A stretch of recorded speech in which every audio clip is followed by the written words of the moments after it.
My partner went 100% over budget. I said, well, this is 2008. I don't think it's a good time to go into real estate. 2008 was a bad dream. The housing prices collapsed, the mortgages couldn't be paid, and the banks essentially became insolvent. You guys have any student loan money? You have any work money? Anything, give it to me, and we're going to buy this property. How do you determine when to sell a property? Buy these properties, hold them long term, and I think values do eventually, get back up again. This is Los Angeles. I mean, you can't replicate it from around the country.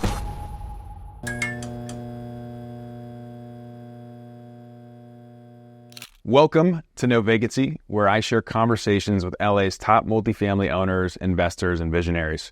I'm your host, Taylor Avakian, the founder of the Group CRE, and I specialize in the sale of apartment buildings in Los Angeles. On this show, we cut straight to what matters, market insights and real-world strategies straight from LA's multifamily icons to help you navigate one of the most complex real estate markets in the world, Southern California. Enjoy.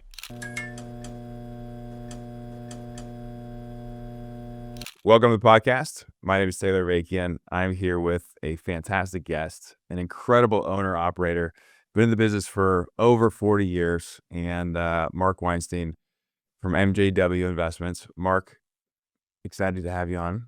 Appreciate you being here.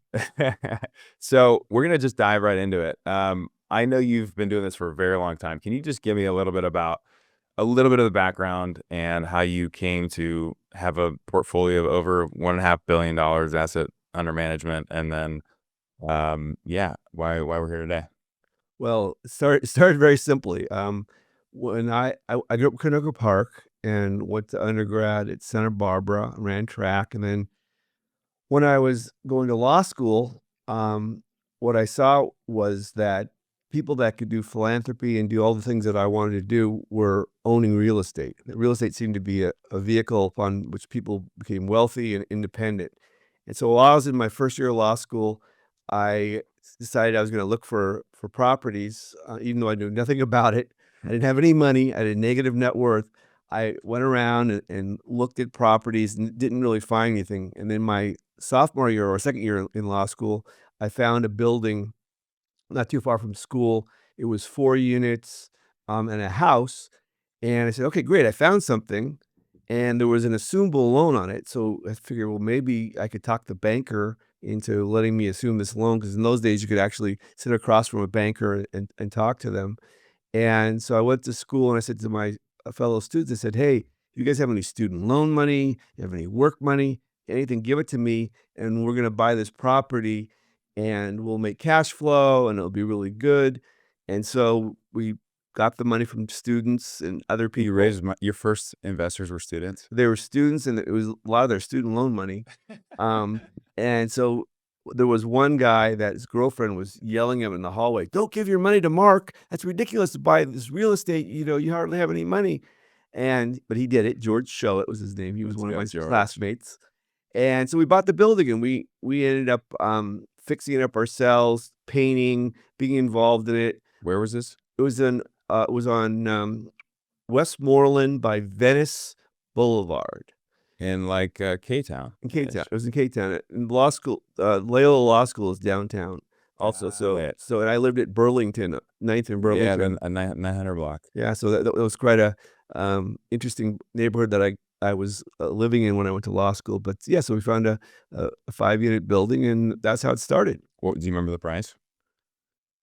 It was like 128,000. And you had to raise what? I raised like $25,000 or $30,000. Okay, and the loan was assumable. I remember that. And I remember I actually can visualize sitting in front of the banker trying to convince him that even though I had a negative net worth, he should have let me assume this loan.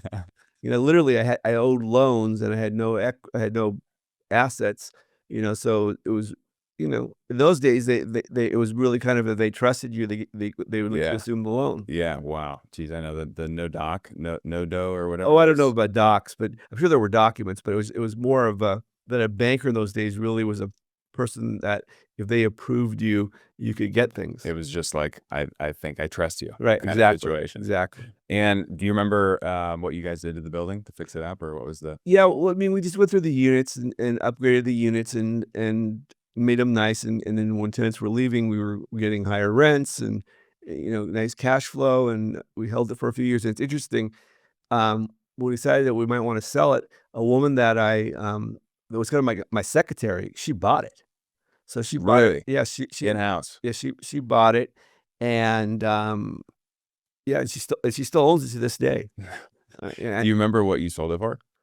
I do not remember exactly. I think it was in the, like, 200,000. So you made a good return. Made a nice return on it, and, yeah, so it was good. And then how did that lead into a $1.5 billion portfolio and over 18,000 student housing units across the country? Well, I practiced law for a couple of years, and while I was practicing law, I was, doing this syndication, like, where I'd get other people to give me money, and we'd buy buildings, and then eventually, after about 3 years of being a lawyer, I went into it full time. Initially Full-time investing. full-time investing. Initially, I was doing these rehab units in Pico Union area, and my original partner was my best friend from junior high, Joel Fisher, who's a very great, builder, residentially builds homes for people. And, so he really wanted to build homes. He didn't wanna really do the apartment thing, so we did a couple deals together, we did well, and then I went off to just keep on buying apartment buildings and refinancing and getting investors. Then eventually, I was starting to get my own buildings, through, some of the refinance proceeds. So I bought some of my own buildings, I syndicated some, and was growing my portfolio, and just kept on buying buildings. And was the plan in school, I wanted to be a real estate investor, or how did you even get the real estate bug? Well, really, as I said earlier, that I was really big on philanthropy. I really wanted to change the world. I did a bunch of stuff. Why? What was Just prompted you? it was a burning desire. I had gone to Camp Hess Kramer, which is in Malibu, camp that actually burned down during the fires. Wow. Um, and I'm still involved with that camp, and it taught me the sense of community and giving back. And I also had a cousin, my grandfather's first cousin, who was a Holocaust survivor, and he always did charity, and I watched him do all this charity, and I just said, "Yeah, I really wanna be like that. I wanna give back to the community and make it a better place." And I thought I could only do big things like that if I owned real estate. I didn't think as a lawyer, even though it's a great profession and you can make a lot of money, I didn't think I'd make enough money as an attorney to really do the kind of philanthropy I wanted. So I, thought real estate was a good vehicle to get where I wanted to go. And then why apartments? I understood them. They were easy. I knew how to fix them up. I kind of understood it from the ground floor, and it made sense to me. And they seemed like people always needed a place to live, and it just seemed like the simple thing to do. Were there any moments early on when things were not looking very good, or where you had difficult moments where you had to adjust or, deal with some tough situations, get creative, things like that? There were a lot of tough situations. Well, the first one that I can really remember was when I did a development in Old Town Pasadena. It was 3 historic buildings. It was a livery stable, a residential hotel, and an old jail that was in Old Town Pasadena, Wow. and we converted it to lofts, but they were work-live lofts where people would work and live, and then the bottom was retail, including a restaurant. And what happened is that, I was on the loan, and my partner went 100% over budget, and I had to kind of get rid of that partner because, he was kind of like a contractor type, but he wasn't really a Mhm. contractor, and I had to do the project myself. And so I was left with this big project to do, and like I said, I had to go raise a hard money loan to deal with the overages on the construction budget and get the project finished, and it was stressful, and, getting the hard money loan wasn't easy, and so it was a very trying time, and, finally was able to lease it up, and eventually they sold the building. My partner I had another partner, and he ended up selling the building, and, it was yeah, that was for a profit and everything, but it was definitely a difficult time. Do you remember what year or time period that was? Because I'm curious what the interest rate was, like what Yeah, all those numbers or were. I think this was 1988 through 2001, and I don't remember the interest rates. They were high, but they weren't really crazy high. Okay. Um, Because you've been through some cycles. been through a lot of cycles. How does today compare to the previous cycles, savings and loan, '08? How does this little period that we're in compare to those? Well, during the other periods, I was a court-appointed receiver. So besides owning apartments and doing that kind of stuff, I would work for the banks dealing with the foreclosures. And what I saw is that these really, famous real estate guys were losing their properties because even though they're really smart, things had changed quite a bit, and economics weren't good. So I went through those type of things. And so instead of just sitting there and doing nothing during those time periods, I created a whole business out of um, managing for the bank the apartment buildings that were going through foreclosure. Um, at one time, we had up to 80 properties. We built, we did That you were managing for? for banks, and I did the maintenance, construction, everything with the properties, property management, receivership. And the only thing I didn't do is I didn't sell the buildings. And then after '08, during that crisis, we actually worked as receivers, and we had been building, and so we actually finished condo projects. So there were broken condo projects, so we would finish them and get them all approved, and then actually sell the units. And so that was the '08 time, and now it's a little bit different now. The banks aren't failing. Um, the economy's, performing pretty well overall. We're complaining about interest rates, but they're not high on a historical basis, but they're definitely make it hard to transact. And, I think the biggest thing is people that got variable rate loans. I think where the kicking the can is Mhm. going right now is that there are a lot of variable rate loans obtained by people doing value add bridge loans. Mhm. And so far, the lenders have just been extending them and extending them. And there's going to be a reckoning coming soon where, they're not going to be able to get new loans to pay off these bridge loans. And so I think there might be a few opportunities when this occurs. You think it's that we're still in for pain? Yeah, I still think there's going to be some pain, but multifamily is pretty resilient, so I don't think it's going to be a huge amount of pain, but definitely, um, you know, people that are trying to right size the loans from their variable rate loans, it's tough because values have come down, and so you have to put new equity into these deals to be able to get a new loan. How are you tracking those opportunities, or are you guys tracking those? Oh, I have an acquisition team, and they track these things. They talk to some of the lenders. We're friends with a lot of different lenders, and so they kind of tell us that there might be an opportunity. And obviously, brokers like you Mhm. hear about them either from the bank or from the operator that they need to get rid of this property. But everybody's been waiting for this to happen, and it hasn't happened. Mhm. I just I just believe that there's this. I'm not sure that you necessarily want to own in the places that these are happening, but I'm always reading in the trades that there are people losing properties, and variable rate loans have been a challenge for some of the real estate companies. How do you look at opportunities to invest? And I guess the way that you structure your deals so that situations like this, where the rates jump up tremendously, right, and cause you to not be able to execute your business plan, how do you structure your deals and find opportunities that don't put you in those positions? We'll try to stay with fixed rate loans. We only did like two variable rate loans because we had to due to circumstances, but for the most part, our portfolio is long-term fixed rate debt. Like 10-year money, 7-year money? It varies between 7 and 10 years. Okay. I think a lot more 7-year money. I wish I'd done 10-year, but I did 7 and 10-year. Okay. We were very fortunate that a lot of our long-term debt, a lot of it was in the 2s, Wow. and so Still? we still have some in the 2s, and we have a bunch in the 3s and lower 4s, that we have for at least 7 years. And so we try to have different debt maturity so that it all doesn't come due at once. Mhm. And yeah, so we try to keep lower leverage, not high leverage, and try to get long-term fixed rate debt. And what is the current structure with partnerships and syndication and like the actual metrics of how you guys run your organization from a return perspective and raising money and stuff. Does that Well, it's different. A lot of the stuff we own ourselves. We're very fortunate over the so years. it's personal balance A stuff? lot of personal balance stuff. A lot of stuff I own with one partner 50/50 and some of the student stuff.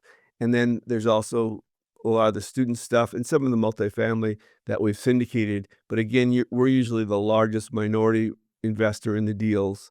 And we've had a lot of long-term partners, family offices, high net worth people that are investors with us. Can you walk me through the student housing? Because that's something that I think is interesting about what you guys did. Is you earlier in your career, you guys went super hard in the student housing. So can you tell me a little bit about how that came to be and why student housing? Sure. So we did a large development in downtown LA. We took 10 buildings and converted them into like a Soho of downtown. And there was retail and retail condo association, and there was residential and residential condo association. When was this? This was between 1998 and 2007. We did this large development. Okay. It was like 550 units, Wow. 100,000 feet of retail, two creative office buildings. So we developed this, and we had to learn to get the residential and commercial people to get along. And so we said, we're kind of in the hospitality business a little bit. We're kind of in the residential, building business. But what about student housing? Student housing seems like something where our talents, the things that we've learned through all the development, management, and everything that would be good for us. And also, it seems that even when the economy is bad, people go to school. Hmm. And so I came up with this theory. We talked about it for years. We were more of a development company at the time. We were talking about our business plans. And I said, I think we should do student housing. And we'd talk about it every year, then we'd kind of get sidetracked. And finally, in 2007, we started buying student housing. And it was still a very cottage industry at the time. It was very fragmented. It's still a little bit fragmented, Hmm. and not a lot, it wasn't like a popular thing to do, but I just really believed in it, and so got into it, and it's been very profitable for us. Where was the first student housing purchase? The first two were, one was my alma mater, UC Santa Barbara, Okay. and the other one was University of Oregon. So two great schools, and that's where it started, 2007, 2008. What are the challenges of running a student housing complex comparative to like a market rate? One's more like a hospitality, and one's more like property management. So student housing is not just apartment building management, and so you're catering to kids, their parents, and it's more like I said.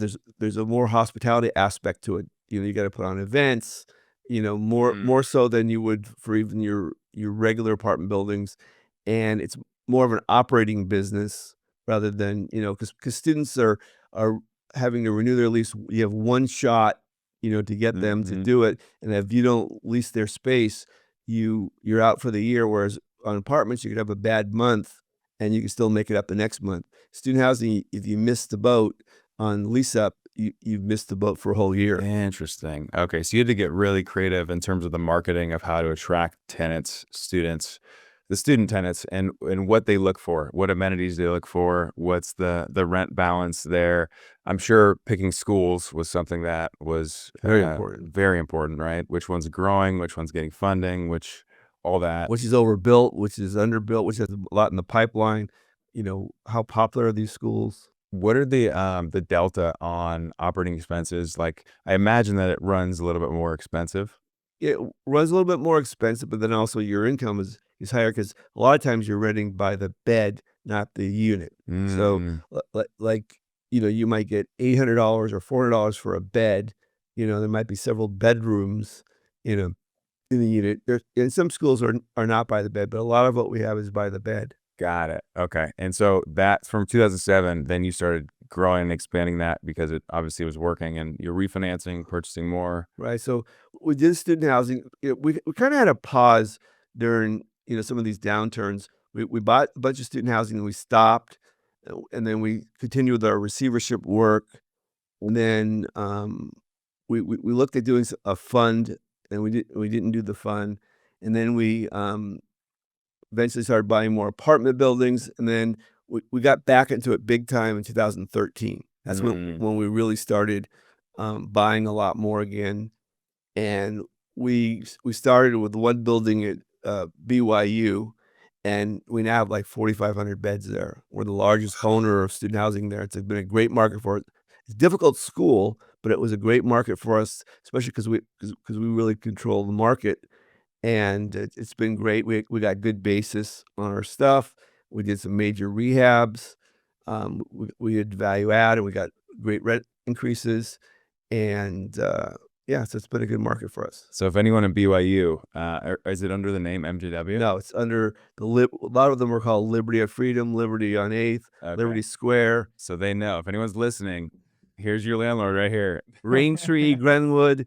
Yeah, so yeah, no, BYU. What's interesting is you'll find a lot of people in the community that went to BYU. You tell them that you own Raintree or Glenwood Uh-huh. or these Liberty Square, those three in particular, and they go, I live there. Yeah, You know, right? and then their kids live there, and so it's amazing when people hear that you own a BYU and they say they went there. Virtually everybody you talk to lived in one of your complexes, and That's they still remember it. crazy. But we took those complexes and made them much nicer, and so it's a good history. Receivership. I'm just curious to know, like, what does that entail? How did you get into that? Obviously, being a lawyer was able to have that, but like, what is that, and can you explain that to Sure. people? Sure. Well, being a lawyer, actually, you understand the process, but it's absolutely not necessary. I mean, mostly to be a good property management person is required in receivership, and also you have to be able to get the bank and the courts to appoint you. So they got to think that you're qualified to do it, and definitely being a lawyer gave me a leg up, and definitely being a property management company gave me a leg up, and also being an operator. So basically, what I saw in the '90s was, you know, I saw people losing their property. I was a little scared. Um, I wanted to create income. I wanted to stay in the game. Hmm. And so, uh, what ended up happening is I was able to talk this one bank into giving me one receivership in Van Nuys, actually, on Irwin was the first Hmm. deal, a small deal, and from that, we grew this business where, in the '90s, we actually did at one time, had 80 different apartment buildings, different sizes, not necessarily large, Yeah. and we had a robust maintenance, construction, leasing.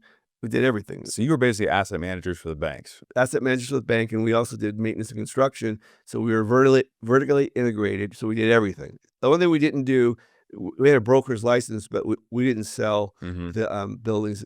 Some of the best broker relationships I ever made, and still have friends with, even if they've retired, was through the receivership, because there's, these different people that, um would be getting all the listing agreements from the banks, and sometimes we'd even co-market, to the Oh, banks. This is the interesting. broker, I'm the receiver, and we actually went on road trips to different companies, to not just banks, but also special servicers to, try to get this foreclosure business. Yeah, try to get their business. Yeah. Did you ever buy any buildings from the ones that you managed? I did, but later. Okay.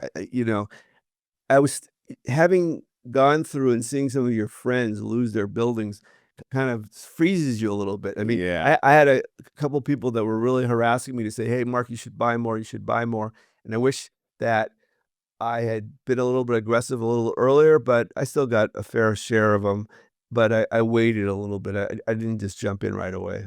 What do you think the biggest mistake is that people make when investing in real estate? Because a lot of people on here who listen to this are younger and either want to get into real estate investing or they're already investing in some small things. I know a lot of people that I talk to, my age, are like, how is it even possible to invest in Los Angeles? The properties are so expensive. Like, how would you advise someone to get started in that?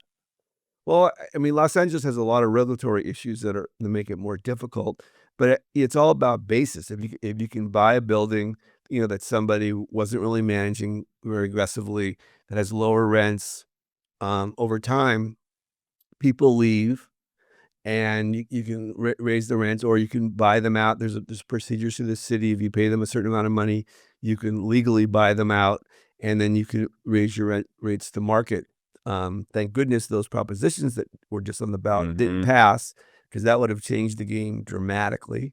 But I think there's still opportunities. In fact, you as a broker know well that prices definitely came down Mhm. from what they were a couple of years ago. And so, in a lot of ways, and a lot of people got fed up with the city of LA. They got out of Dodge, and so I think there's probably some opportunities, especially on buildings 20 units and below. I think that it's more fragmented. The sophistication of the owners is less. Um, a lot of them got real fed up, and so it might be a good time even now to buy in this market. Does it feel like from the deals that you're seeing that it could be the choice where the people who buy a bunch of buildings over the next 12 to 24 months will do really, really well? Like the pricing, the values are going to be coming back up to where they were? Or do you think the regulations have just put a stymie on the growth? I think in the long run, LA still has a lot of potential. I think this is Los Angeles. I mean, you can't replicate it from around the country.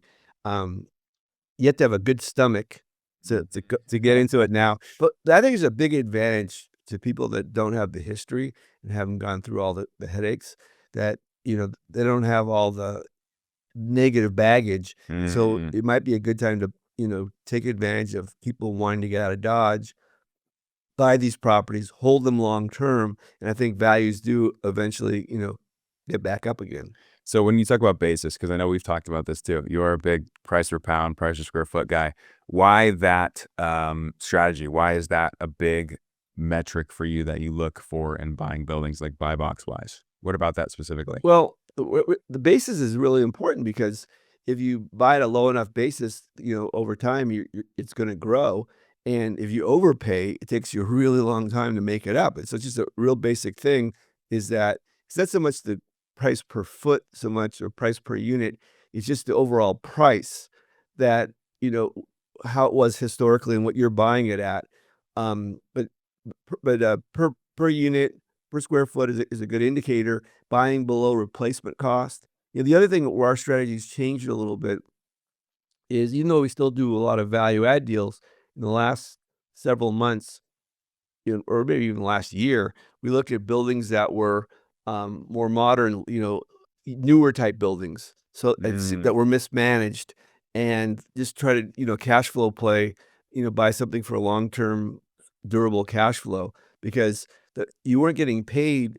We used to do a lot of the value add. You weren't getting paid for doing value add. It just, and Mhm. you couldn't raise the rents very much. Didn't make sense to put the money in that you projected, because it wasn't returning the rent increases that you thought they would. What is the IRRs, or how do you look at returns? Like, what are the metrics that you look at for a good investment, and where do you want to go to?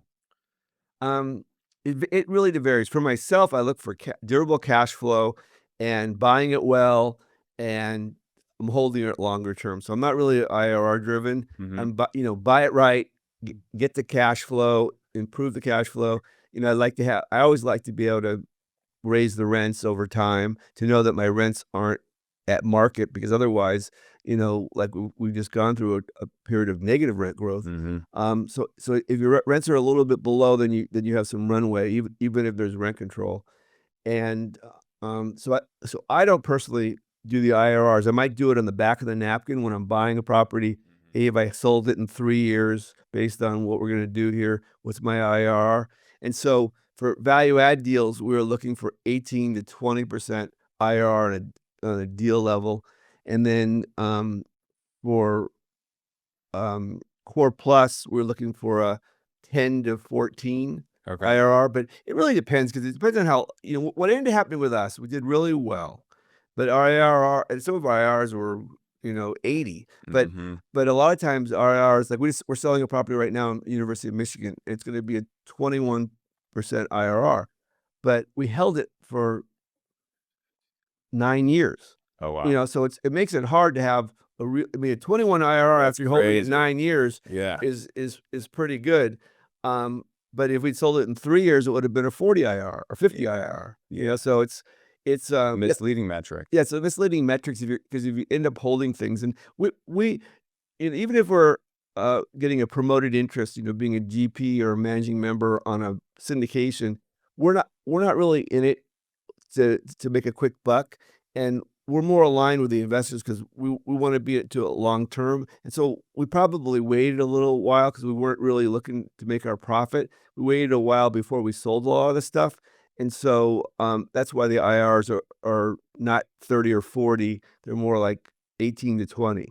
How do you structure your waterfalls and percentages and GP, COP, LP percentages and whatnot? Because I know it's different across a bunch of investors. And when you're starting out, you take less of the upside versus when you're experienced and you've proven a track record, you can ask for more because you've been able to do it. How do you guys structurally set it up?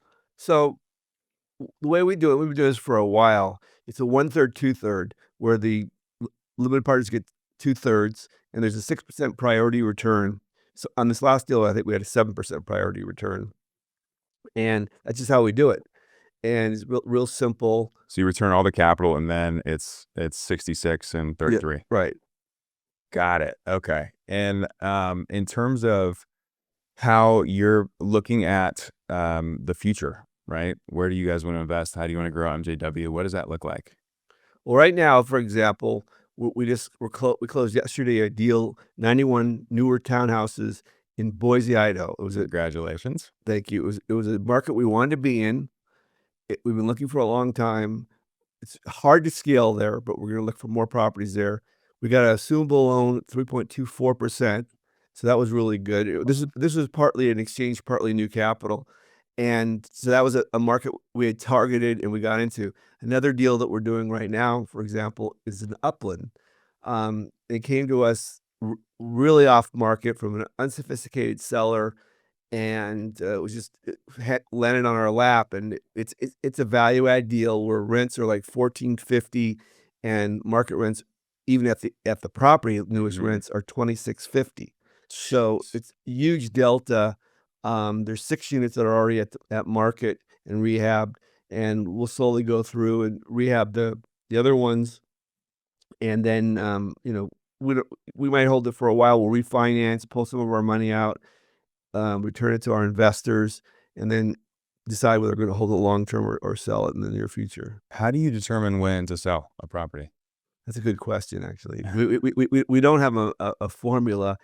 I think that with my staff now, they're eager to do transactions because we do exchanges. Everything we sell, we try to do an exchange. We've done Mhm. like almost 70 exchanges in my Wow. career, and so, we're trying to turn things a little bit more frequently than I used to get the capital reinvested and make more money with it. And how do you determine what markets like Boise, you mentioned Oregon, you mentioned, how do you determine, you mentioned that was a market you wanted to get into. How do you find the markets that are exciting to you? Or what do you look for in markets? So first of all, it's different with student and regular. Like Oregon was a great school. I don't know that I would buy an apartment building in Eugene. I own some there because it came with a portfolio that I bought, but there are different markets for student than there are for regular multifamily. As far as regular multifamily, I would say that we look at employment, we look at um, economics of the economy there, we look at um, building. Are they overbuilding? Are they underbuilding? What's the supply look like? What's the population growth? Just a lot of different factors we throw into the mix, and then we rate the cities, based on all these different criteria. And we weight things different. Like we give 10% to employment, 20% to supply. Mm, You know, different numbers, and then if you tweak the numbers, you can change which market you're going to use. yeah. And so we're constantly tweaking things, and we have a bunch of primary markets and some secondary markets, and it changes. And we're going through a process right now where we're going to reevaluate and see if the markets that we picked are still the markets we want to be in.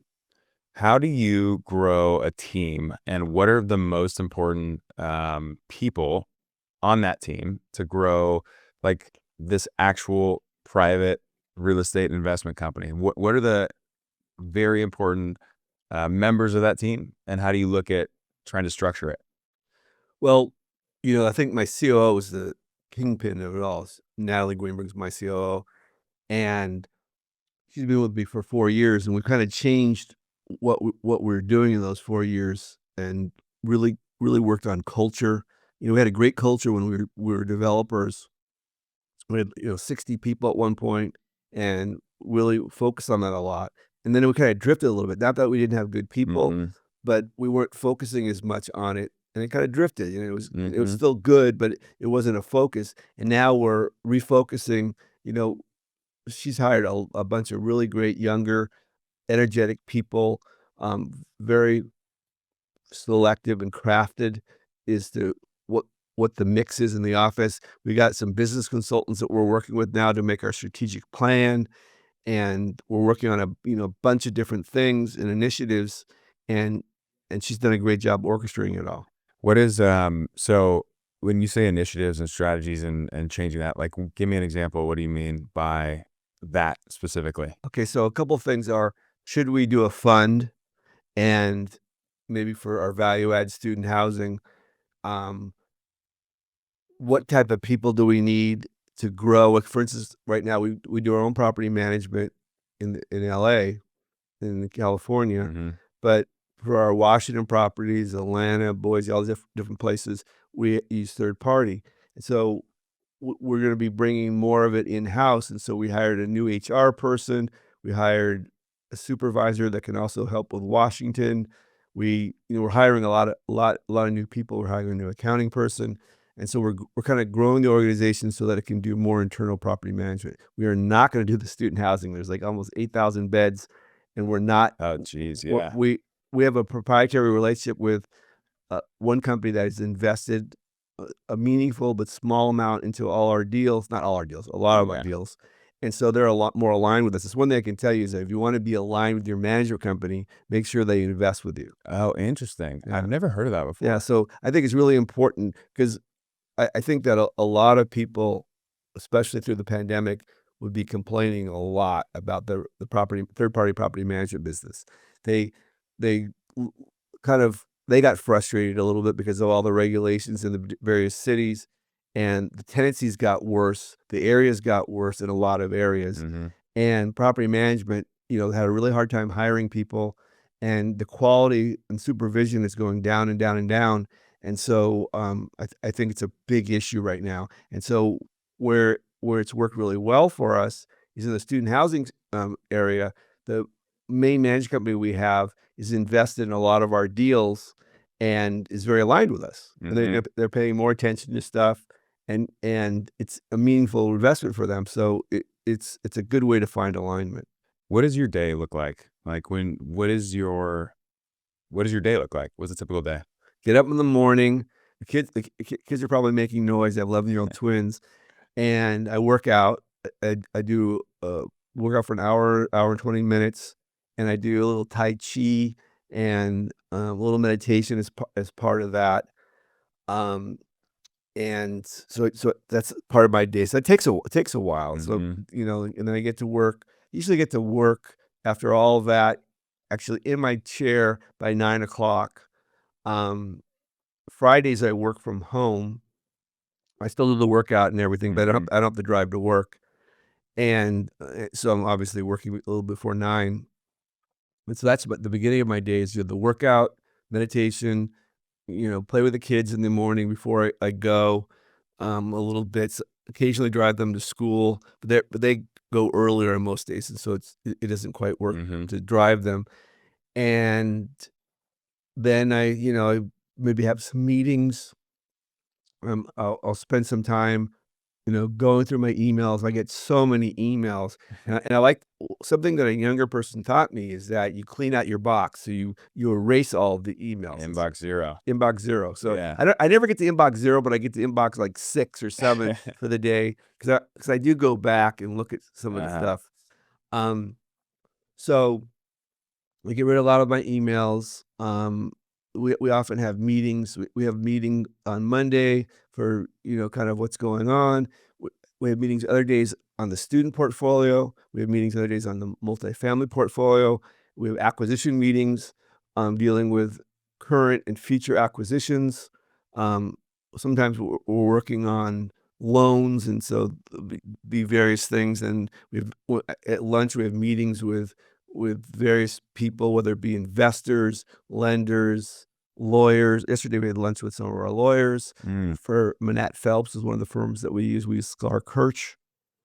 So some really good firms, and we have lunch with them occasionally. Just really, just to connect, mm-hmm, not really to do business. mm-hmm. Um, and yes, that's some of the things that go on my day. So would you say that your role now more is on the strategy side, or is it more on making people come to you with decisions that you have to make and you're like, okay, yes, no, like where are you at in that? Definitely more big picture strategy with the investors. I'm the kingpin of the investors. The majority, if not all, the investors are relationships of mine Mm, or through networking that I do with people that I know. And so there's a lot of investor stuff that I do. Um, Making calls when there are deals to investors. I mean, mm-hmm, what's one thing I'll tell you that's interesting is that the latest two deals that we're doing, we send out emails telling people, "Oh, we have an investment." And in the past, we get flooded immediately with people wanting to invest. And this time, we noticed that it was a little confusing because we were sending out two deals at once, and mm-hmm. and and it's also more the holiday time of year, Thanksgiving and things like that. Um, but we didn't get the robust response that we usually get where everyone is like pinging us and Mm-hmm. wanting to, you know, actually they send an email saying, I'll do 500,000, I'll do a million, I'll do 200,000. We, you know, I didn't have much time. It wasn't hard to raise it, but I had to actually call the people. And that's unusual that I mean, I know it sounds, Yeah. but we had to call them and for the most part, they were, willing to invest and happy to invest, and it's a relationship type thing, but I found that a lot of people were more cautious with capital or out of capital for the balance of the year or tied up in capital. It may be they're doing well in the stock market for a while, and they don't wanna realize their gains by selling it to put into real estate. Um, That's interesting because I keep hearing everyone has so much dry capital. Everyone's waiting for those deals. So do you think that obviously I think it's more institutional. I think that you're at some of the family offices are are more willing to jump in, but a lot of high net worth people are more cautious now. Um, yeah, they're not moving as fast as they were a couple of years ago. because they're making good returns in the stock market and the risk reward versus putting it in an apartment building, or maybe, you know, they can offset losses in different assets because some of their other investments haven't been doing well, things like that, I assume. Yeah, I mean, well, first of all, a lot of them have had a lot of investments that aren't going as well. Mm-hmm. Um, and it's predicted that the stock market is not going to continue this way. So it's definitely going to, our asset class, being an alternative is going to be a really good idea for people to invest in going forward. But I think a lot of people are just cautious because the economy's been mixed and they've suffered losses in different things. And there's I find people just more cautious. And um, I also found that they're more cash flow driven. Mm. The deal that we had that was in Boise was 6% cash on cash, great property, but not as much. There's no real value add. There's going to be natural appreciation. We'll be able to raise the rent some, but it's not like a scorching deal. But it's a really nice property, really solid cash flow, suitable loan. The other deal in Upland was a huge upside deal. You'll still have a little bit of cash flow in the beginning, and it was a value add, but it wasn't 6% cash on cash from the beginning. And I saw more hesitancy from investors. Again, it wasn't difficult to Yeah. get people, but I found more of a resistance. Like if they had to choose Interesting. between the two, they were choosing the more conservative cash on cash one that didn't have as much upside. The one in Upland has huge upside, and within a year or two, it's going to have the regular cash flow. But um, people weren't as interested in They're a upside. little scarred, I guess, from Yeah, the last couple of years, yeah. huh? The value add didn't turn into value add for a lot of people, especially the ones that got the variable rate loans. So in instances like that, does that change the way that you look at the opportunities that you're going to go after? Or does that just tell you does that not change the way that you're looking at opportunities? What we try to do is do different buckets. We realize there are certain people that want just cash flow. There are other people that are more sophisticated that look at the total return, Hmm. and so they'll still be interested in your value add plays. But I find that a large majority of your investors nowadays are more cash flow oriented. Interesting. What have been the most impactful relationships throughout your career that if you look back and say, wow, that's changed the trajectory, or that's allowed us to grow, or there was this one relationship where once we met, then something took off. Like, can you think back to any specific relationships? Doesn't have to be a specific person, but a type of relationship, banks, lawyers, investors. Well, I never had a mentor. And so one thing I'll say is that I was obsessed with helping other people and mentoring. And so I started or helped start a mentoring program through the Jewish Federation. And I've been involved in various um, mentorship programs in a lot of different ways. I've spoke at campuses. I think my inspiration has more been from energy I got from students and people that I Really? mentored. Um, 'Cause, in fact, I'm gonna tell you one of the best Yeah. stories. So, this one woman that I knew, through the Jewish Federation had gone to Anderson School of Business, the MBA at UCLA. When I was at the Equinox gym, and I heard someone yelling my name, and it was this woman, and she says to me, "Mark, I want you to mentor me."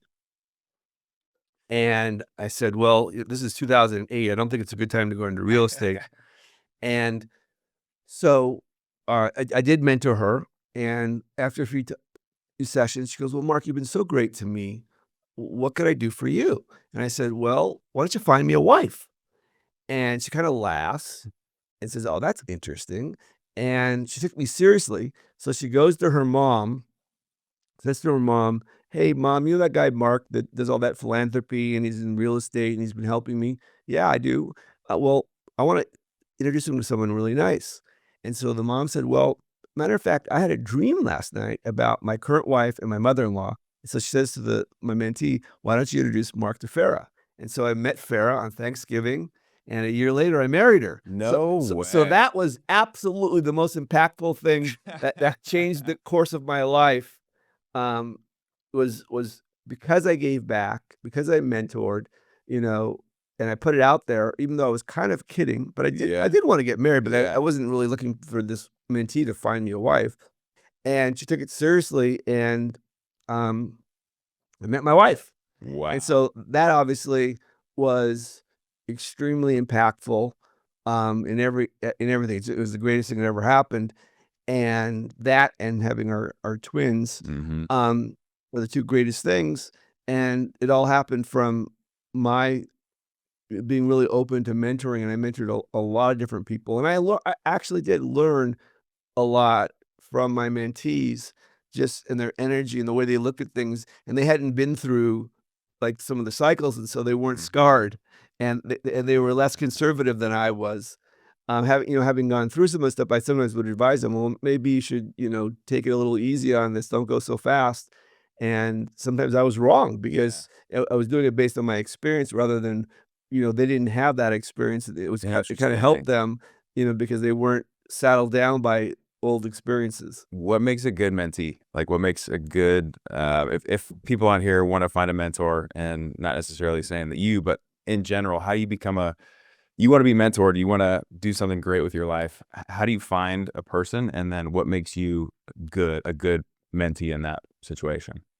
That's a good question. Well, I think a good mentee is someone who's open to learning, who doesn't have a set opinion of things, who is, made an effort to get knowledge in the field. Like you're not going to a mentor to say, "Teach me, tell me everything." You're kind of already doing it. It's more Hmm. beneficial, and it's definitely um, better for the mentor is if you've been doing the field for a while and you've been trying things and the mentor can help guide you rather than if you're really basic, it's hard for a mentor because they don't have the time to teach you everything. Hmm. You have to come with a basic base of knowledge and experience, and then a mentor at least to me could be more helpful.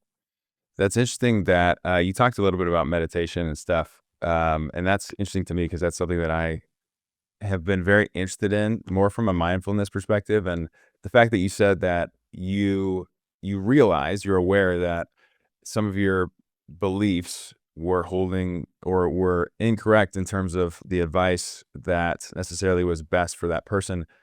Is that mindfulness, is that meditation, is that something that you have recently been into, or is that something that you consciously think about improving? I've been doing it for a really long time, and I actually have a mindfulness coach, Really? and I go, every other week, actually a really prominent real estate guy. This is something I got from somebody in real estate, you know, he introduced me to this guy, and I've been doing it. I do it over Zoom now, Mhm. but I've been doing it for 5 years, and it's really helpful. It's helped calm me down. Mhm.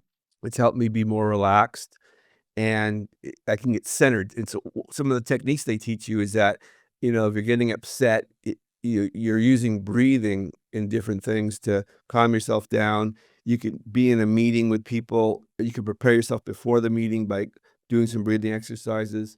And the challenge is sometimes I forget to do it, but it works when you do it. And so the has that changed your business at all? I think that I'm more approachable, because I guess I didn't think myself as being threatening or anything like that. But I guess, Mhm. I kind of when I work, I kind of intense and I kind of go in my little cave. Yeah. And so I don't look that approachable. I think with the mindfulness stuff, I think I've been more self-aware and I try to, let people know that I can be approachable and I try to be light with them, not be so intense all the time. Well, it's interesting because the I've met a lot of very successful operators, and it seems like a common theme that runs through that is they are very intense. They're very focused, A-type personalities.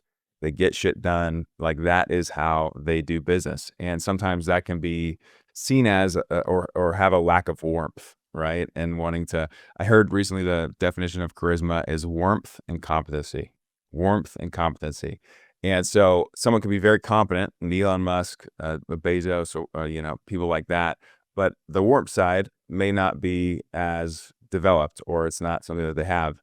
And I've always felt like the type of leader that I want to be is someone who is approachable, who people can come to for advice. I love teaching, and I love the fact that you find so much enjoyment in mentorship too, because I've been so grateful in my life to have incredible mentors who've just shaped my career and given me pieces of advice that once implemented, like literally changed my life.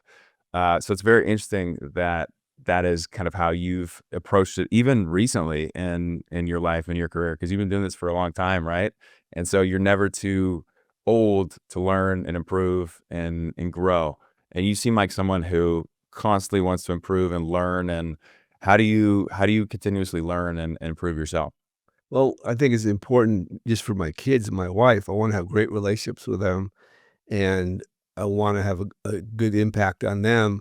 And it's like everything you say and do, your kids notice, they mimic. Mm, And so, a lot of what I do, my self improvement, is to be a better father, to be a better husband, be a better son, just work and be a better brother, hmm. and better employer. Just I want to be better for everybody around me because it also rubs off. I believe that I believe in energy, and I think that when you have positive energy and you are impacting people, it makes the world a better place. I couldn't have said it better. It's so true. Energy, you get in the rooms with people who just have this bright light, and it's just takes a weight off your shoulders, or you had something bad going on and you're able to just it's like this energy transfer. You've been in the rooms where people who just bring up the room, they light the room, and you're like, "Ah, I feel good. I feel really good." Yeah, You know? it's a nice thing. So work-life balance. That is a big thing in brokerage, specifically because a lot of people, and I just had a post about this where our CEO, former CEO of mine, came in first week in the pits, and he's like, "Hey, if this isn't the most important thing in your life, then you probably shouldn't be here." Which in the beginning, there's this kind of you have to put in the work, you have to kind of sacrifice a few things to get the ball rolling, to get the flywheel, so you can build a business that lasts, because you're not getting paid typically in what we do when you're starting out. I don't have a salary. I have to pay employees. Like, the only deals that I close are the ones that I close myself or with, partners or teams. So how do you balance, or what do you think are your thoughts about work-life balance specifically in the real estate game? Well, it's interesting. It's ebbed and flow over time. I mean, I can tell you that when I was in the height of my development in downtown, I was reading an article that the LA Times wrote about me the other day because we were going through in our office with they wanted to see all the articles over the Mhm. years to learn more about me, and the article was talking about how at like 4 in the morning I was leaving rambling messages for this editor of the LA Times, you know, poetry and whatever because I was so wired and I was working like early in the morning. What I would do is I'd go in early in the morning, work on the development, go to the gym, do yoga, then come back and work some more. And I wasn't married. I did have girlfriends, but still, Mhm. the focus was my philanthropy and work, and that's all I did. And there wasn't the good amount of work life balance. I didn't really I was always having fun Mhm. and doing stuff, but I was working too much and a lot of stress. And, I think I learned later, especially when I had kids, more about work-life balance. Just I wanted to be there for my kids all the time, and I was lucky because I was a father later in life Mhm. and, was established already and, didn't need to make it. And Mhm. so, it was very easy for me to dedicate a lot of time for the kids, whether they're sports or musicals or whatever they're doing. I could always go to or coach or be involved in, whatever my wife wanted me to do, and I have a lot of outside activities that I do, and so I make a lot more time for it now, and I think that, um, when people are starting out, I think they have to work hard, but they gotta play hard, and Mhm. I think that you're more successful in your career if you can balance it, and it's hard because you're trying to make it, and you gotta put extra time in, but if you burn yourself out, you'll be no good. Yeah, and that's so, because people, I would imagine some people looking and they're like, yeah, he was financially free. He was financially set, right? There's more time to be able to focus on other aspects of life. But let's take you back and let's just say that if you had to start from scratch, you're 25 years old, right? You haven't financially made it. Do you think that you would have chosen to spread your time differently, like reflecting on it? Or do you think what you did in the beginning was worth where you are today?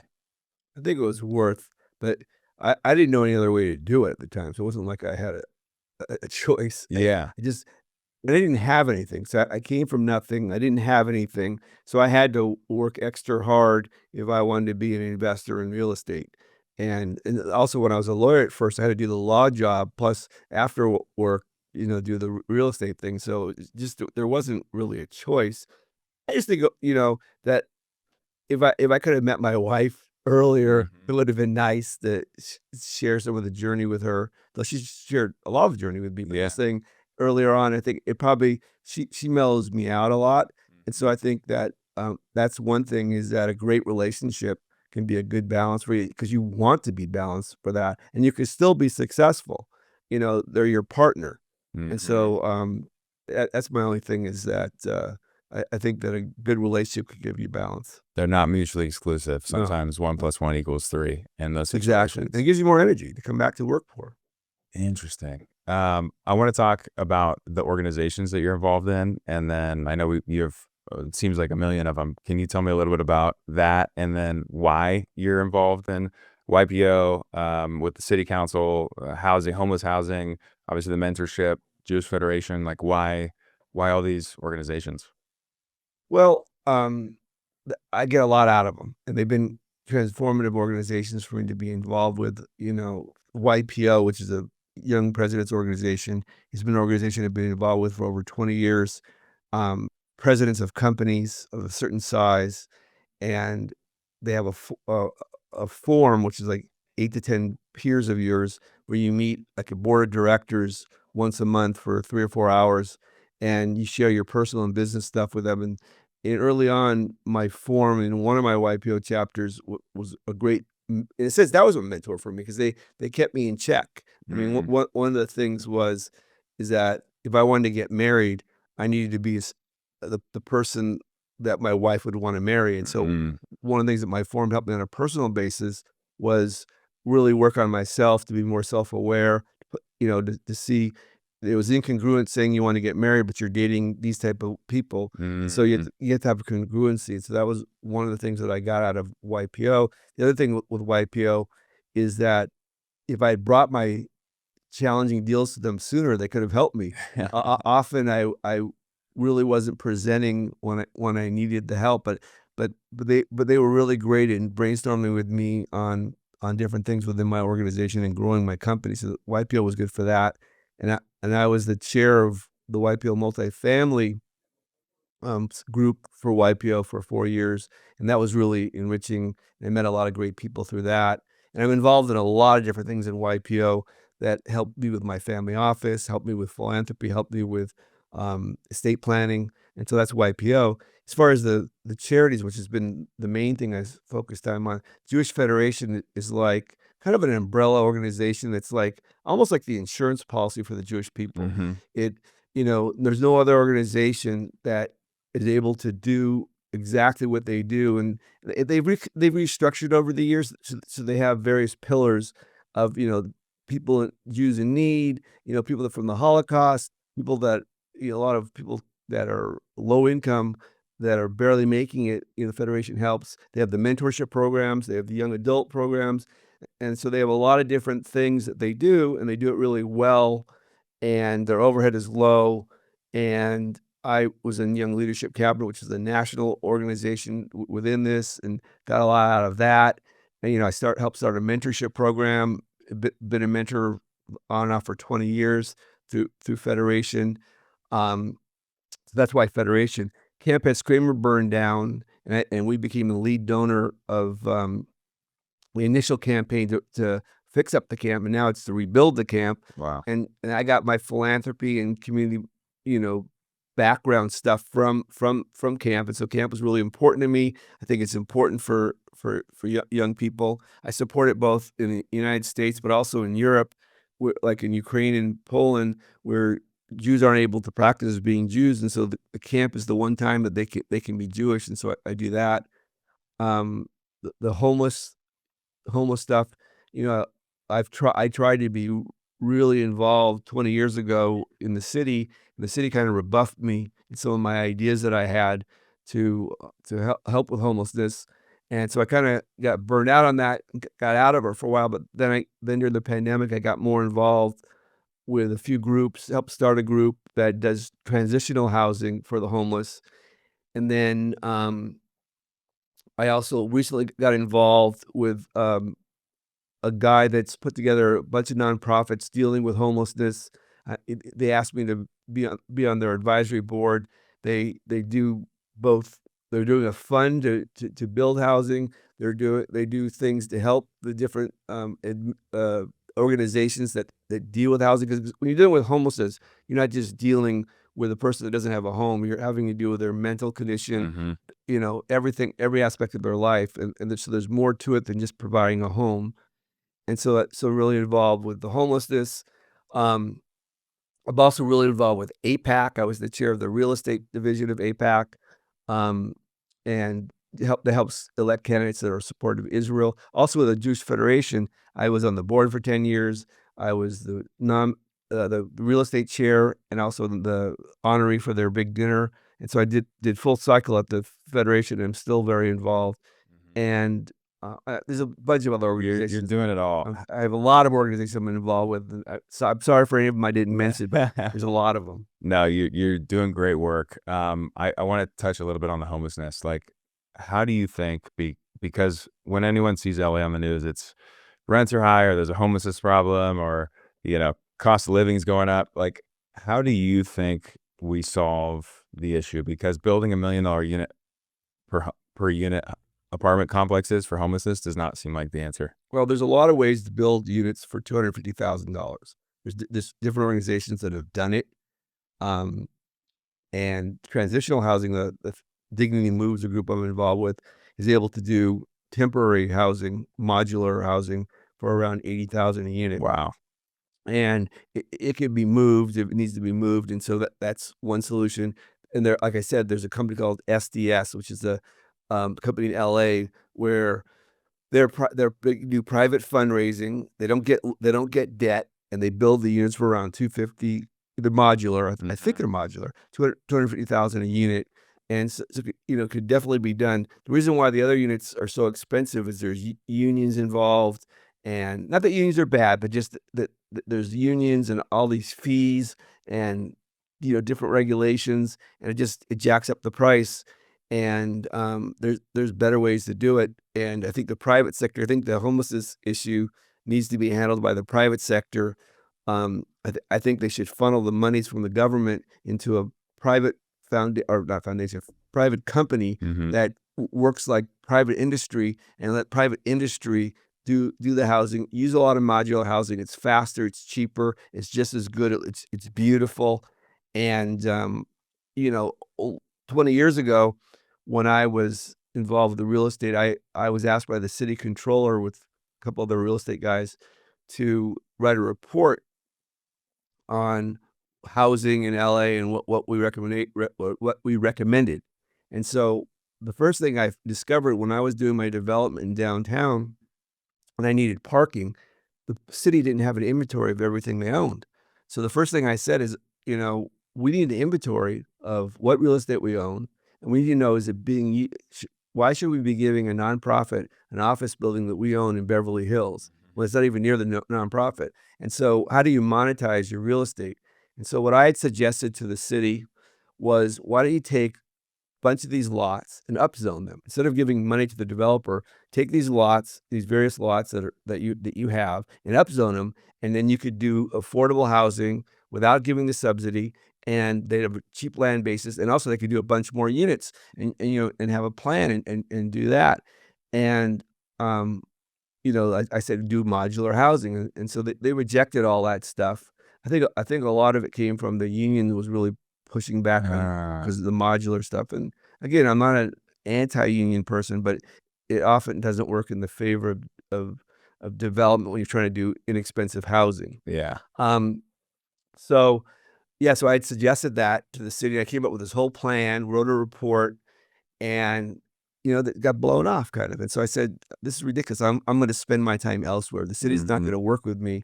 And I found it difficult often to work with the city on a lot of different things. But I also found when I was doing my development, in fairness, there was a lot of positive things. A lot of the departments were really great. I was able to get the different departments to work with me and with our company, and I had some real positive experiences. But when it came to the political stuff of trying to solve homeless housing, I found it very difficult. Seems to be still quite difficult for us moving forward and doing all that stuff. Before we wrap up, just kind of last things is like, what are you excited about? What is most exciting for you, and what are you looking forward to? And for MJW, for yourself, like where are you at with that? Well, my kids, I love my kids and wife are the apple of my eye, and so my son's actually showing some interest in real estate. So There we go. It would be great if my kids wanted to get into the business. That would excite me a lot. Yeah. But whatever they want to do is fine. But I'm saying that would be exciting. I think that some of the value add student housing stuff that we're looking at is exciting. I think that there's going to be opportunities with apartments, both in LA and nationally. And so I'm just looking forward to finding some good investments. I would love interest rates to drift down instead of up. That would be very helpful. But I think that the new normal is going to be at a higher rate. We got so spoiled, like I have all these loans in 2% range. It's just not going to happen in the foreseeable future. So it's just continuing on the path, doing what you guys are doing, growing the culture. It sounds like you have a lot of very exciting and positive things coming down the pipeline for MJW, for yourself, for the family. So I love to hear it. I really appreciate you coming on, Mark. Anything else before you want to leave the viewers or listeners with before we end up? No, my mother's actually calling me on my cell phone. So it's like I still have that little kid thing. Oh, mom's calling me. Oh No, my gosh. I'm good. It's just this is great having this conversation with you, and look forward to your continued success. Mark, thank you very much. Appreciate it. Thank you for listening to this episode. If you enjoyed the podcast, it would mean the world to me if you could rate us 5 stars on YouTube, Spotify, and Apple Podcasts. It really helps us get our name out there and helps us get fantastic people like our guests to share their insights and knowledge with you. Again, my name is Taylor Avakian. I specialize in the sale of apartment buildings in Los Angeles and Southern California, and I look forward to sharing more of these conversations with you. See you in the next one.